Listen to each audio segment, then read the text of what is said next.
présente le réseau Vaucarré avec Elodie. Voilà, donc le réseau Vaucarré, c'est un réseau national. Nous sommes une quinzaine en France et nous sommes 3 dans la région Nantes-Angers, avec Maëlys qui est en bas et moi-même qui sommes sur Nantes et Elodie qui est à Angers. Alors, on est 2 parce que je vais vous présenter la première phase du parcours qui est la phase, on va dire, connaissance de soi, et Elodie présentera la phase 2 qui est la phase opérationnelle. Donc ces deux phases peuvent être ensemble ou séparées. Donc le réseau Vaucarré, c'est un réseau national. On travaille sur la vocation professionnelle des particuliers et ou des entreprises. On a constaté depuis plusieurs années qu'il est beaucoup question de carrière, de salaire, de statut, mais on oublie beaucoup la question de la vocation. On utilise peu ce terme en fait. Nous, c'est vraiment le cœur de notre métier. C'est quoi la vocation? Déjà, la vocation, c'est le point de rencontre entre vos talents innés, je reviendrai dessus, vos compétences, Elodie reviendra dessus, votre histoire, les besoins du monde, et tout ça fait qu'on peut parler de vocation au service de la société. Alors, moi je vais vous parler un peu plus de la phase 1, la phase connaissance de soi, sur la singularité. Pour nous, il est primordial qu'une personne qui est en adéquation avec sa singularité, avec ses talents innés, va forcément développer les types de tâches, fonctions, responsabilités pour lesquelles elle est faite, et là où elle va être douée, là où elle va même être heureuse. En fait, on rencontre énormément de personnes dans notre travail qui viennent en disant « Est-ce que je suis montée dans le bon train à 18 ans ? Est-ce que j'ai eu raison de faire ça? Pourquoi est-ce que je m'ennuie depuis tant d'années? Pourtant j'ai un bon job, je ne comprends pas. Tout le monde envie ma situation, mais en fait moi je m'ennuie. » Et donc en fait on a énormément de personnes qui viennent soit pour valider en disant bah, « Je suis un peu en crise, mais globalement j'aime bien ce que je fais. Et donc est-ce que je persiste ou pas ?» Et d'autres qui disent « Non vraiment, moi ça fait 10, 15, 20 ans, là ça va plus, il faut que je trouve quelque chose. » Donc voilà, on a différents types. On accompagne aussi des jeunes à partir de la première, et puis on a des personnes qui sont vraiment en fin de carrière. Donc la question de la vocation, elle nous habite depuis toujours, et en plus elle évolue en fait avec le temps. Donc on s'appuie beaucoup en fait sur l'injonction de la phrase célèbre d'Einstein qui dit « On est tous des génies ». Mais si on demande à un poisson de grimper à un arbre, il pensera toute sa vie qu'il est bête. Donc nous, en fait, on travaille pour vous dire si vous êtes plutôt un poisson qui a besoin de plonger dans la mer ou un chimpanzé qui a besoin de grimper aux arbres. Donc, comment on fait? On travaille sur 3 rendez-vous. En tout cas, le parcours adulte. Moi, je vais vous parler du parcours adulte. On détaillera un peu moins tout ce qui est entreprise ou jeune. Néanmoins, on pourra vous répondre à certaines questions sur le pôle en bas si besoin. Donc le parcours adulte, il se compose de 3 rendez-vous. Au premier rendez-vous, on demande à la personne de raconter son histoire de vie, de ses premiers souvenirs jusqu'à aujourd'hui, en passant par sa relation avec ses parents. Pourquoi? Parce que le père a un impact très fort sur l'orientation, et parfois le père ne prend pas ce rôle-là. N'a pas su prendre la place, n'a pas eu la place. Donc, mine de rien, y a une histoire aussi avec le père. Donc, notre relation avec nos parents, la position dans la fratrie, est-ce qu'on était au milieu de 5, 6 frères et sœurs? Est-ce qu'on était tout seul? Comment ça s'est passé? Pourquoi? En fait, je reviens dessus parce que la singularité peut être fondamentalement différente de nos parents et de nos frères et sœurs. Et c'est pas forcément évident d'accompagner son jeune sur sa singularité parce que la référence, c'est soi en fait. Et donc, ça peut être compliqué d'accompagner un jeune. Donc, l'histoire de vie, vos rêves, quels étaient vos rêves? Est-ce qu'ils sont encore d'actualité? Est-ce qu'ils existent encore? Est-ce que vous avez mis une croix dessus? Ou est-ce qu'ils n'ont plus d'importance? Mais il n'empêche qu'ils ont existé à un moment donné. Donc, on vient travailler sur l'essence de vos rêves et puis les personnes qui vous ont marqué, qu'elles soient fictives, qu'elles soient réelles, historiques, sportives, familiales. En tout cas, on vient creuser aussi les personnages qui marquent votre admiration. Pourquoi? Alors, comment ça se passe? On utilise 3... Donc, l'histoire de vie, c'est au premier rendez-vous, et puis après, vous passez 2 tests. Le CGP, centre de gravité professionnel, c'est une approche de l'humain, une approche anthropologique de l'humain au travail. Donc on ne prétend pas raconter qui vous êtes de A à Z, bien évidemment, on se focalise sur votre personnalité professionnelle. Comment est-ce que vous fonctionnez en situation professionnelle? Où est-ce que vous êtes naturellement doué? Alors, le CGP, ça donne votre profil en situation professionnelle. Ensuite, on vient compléter, donc ça je pourrais vous expliquer, on pourra vous expliquer plus en détail si ça vous intéresse comment ça fonctionne. Ensuite, on vient vous faire passer le test Ivoire. Il se module sur deux grandes parties. La première partie, ce sont les préférences cérébrales. Alors, peut-être que certaines d'entre vous ont déjà entendu parler de cerveau gauche, cerveau droit. Il y en a qui diront, attention, c'est désuet, on ne dit plus ça. Mais je le dis parce que c'est connu. Donc, est-ce que vous êtes plutôt cerveau gauche, est-ce que vous êtes plutôt cerveau droit? Le profil CGP cerveau gauche ne fera pas la même chose, n'aura pas les mêmes appétences que le profil CGP cerveau droit. Donc on vient regarder vos préférences cérébrales, il y a 4 grandes préférences cérébrales qu'on vient étayer et puis même présenter. Et puis ensuite, la deuxième partie d'Ivoire, c'est en lien avec l'analyse transactionnelle d'Éric Berne. C'est lui qui a mis en lumière le fait qu'on avait 3 pôles de communication en nous, le parent, l'adulte et l'enfant. Et donc, comment est-ce que vous communiquez? Et en fait, finalement, est-ce que vous avez des freins potentiels qui vous empêchent de déployer vos talents? Voilà, l'intérêt de faire l'analyse transactionnelle. Et donc, au deuxième rendez-vous, on vous restitue ces 2 tests. Voilà. Comment est-ce que vous fonctionnez? Quels sont vos talents innés? Sur quoi vous pouvez vous appuyer? Et ensuite, le dernier rendez-vous, on vient vous faire passer le photolangage. Donc, sur 150 photos en noir et blanc, vous en sélectionnez entre 5 et 6. Et on vient échanger à partir de ces supports visuels. Et là, c'est l'inconscient, c'est vraiment les aspirations profondes. Donc, je pourrais en parler des heures du photolangage, mais c'est très personnel et on ne sait jamais sur quoi on va tomber. Néanmoins, la personne repart toujours avec des pistes de réflexion en disant « mais je n'avais pas réalisé à quel point ça, c'était important ».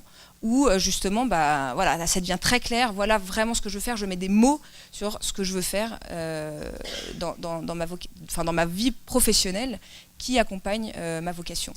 Donc, pour terminer ma partie, on constate vraiment, je tiens à le dire, on constate à quel point les personnes qui sont en adéquation avec finalement leur singularité et donc leur talent inné développent une prise de conscience, une prise de confiance et une assertivité vraiment très forte qui permet après de développer un nouveau projet.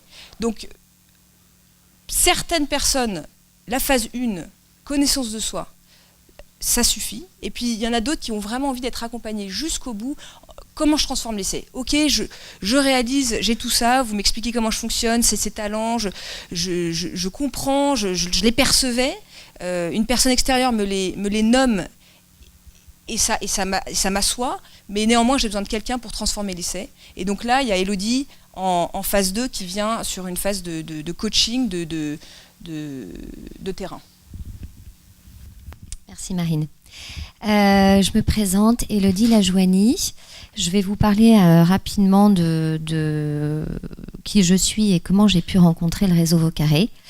Je suis consultante en ressources humaines, donc je suis membre du réseau Vaucarré, qui est une activité annexe dans ma vie professionnelle, puisque j'ai plusieurs activités. J'ai été consultante en recrutement en cabinet de chasseurs de tête pendant 12 ans. Et puis, un jour, j'ai souhaité arrêter le recrutement, que je trouvais une activité assez épuisante et plus pertinente pour moi, en tout cas à cette époque-là. Et j'ai souhaité me réorienter vers les métiers de l'accompagnement et plus spécifiquement les métiers de l'outplacement. Très rapidement, j'ai vécu toute mon enfance et mon adolescence en expatriation dans des pays anglophones. Et quand j'ai démarré mon métier de recrutement en France, j'ai été très vite quand même interpellée par quelque chose, c'est que j'avais réellement le sentiment de cocher des cases, de rechercher des moutons à 5 pattes, de se concentrer énormément sur la compétence, encore plus sur le diplôme, surtout en France, et que moi, dans les pays où j'avais vécu, donc des pays anglophones, le diplôme, bien entendu, est très important, mais très insuffisant également. Je voyais que la manière de travailler, de recruter, de se positionner, d'avoir du plaisir au travail n'avait rien à voir avec la manière que j'avais pu observer donc en France.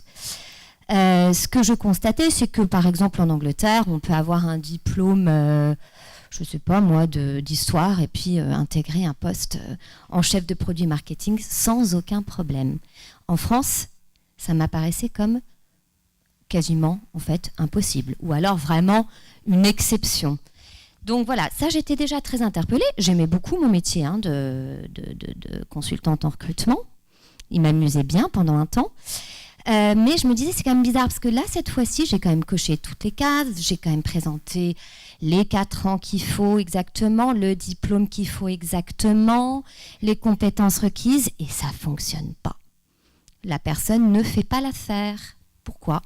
C'est bizarre, parce que vraiment, elle a le diplôme, elle a les compétences. Et à plusieurs reprises, voilà, c'était des questions que je me posais. Et quand je suis arrivée sur Angers, puisque je travaillais à Nantes avant, j'ai rencontré une personne qui est fondatrice du réseau Vaucarré. Et après avoir fait plusieurs bilans de compétences assez peu utiles, pour ma part en tout cas, 2 fois j'ai eu l'occasion de faire un bilan de compétences, je me suis intéressée à ce réseau. Et j'ai fait moi-même du coup le parcours, puisque cette notion de vocation m'interpellait quand même. Je me disais, mais c'est quoi cette histoire de vocation professionnelle, comme si on pouvait naître avec une personnalité professionnelle innée. Tiens, je trouve ça très curieux. Donc, je vais quand même, comme je suis quelqu'un d'extrêmement curieuse et qui aime bien découvrir beaucoup de choses, je vais moi-même faire ce parcours. Et en faisant ce parcours, je n'attendais strictement rien. En fait, je me disais, je suis issue du recrutement, donc je connais bien les compétences, les projets professionnels, les diplômes, tout ça, ça me parle bien. Je n'attends rien, si ce n'est que cette notion de vocation professionnelle m'interpelle quand même. Et puis comme je me réorientais vers les métiers de l'accompagnement, je me disais, c'est pas inintéressant. Et en faisant ce parcours, voilà ce qui m'est apparu. C'est-à-dire que je vous ai évoquer donc les questions que je me posais par rapport à la manière de recruter en France, par rapport à la manière de se positionner dans le travail. Et là, en fait, ça m'a apporté des réponses à toutes ces questions. D'un coup, j'ai compris. Je me suis dit, effectivement, les compétences, c'est très important. Les diplômes également. Tous nos savoir-faire, bien entendu. Mais on passe à côté de quelque chose de fondamental. Il faut savoir mettre les choses dans l'ordre. On peut avoir beaucoup de compétences, blindées de diplômes, ça c'est pas un souci.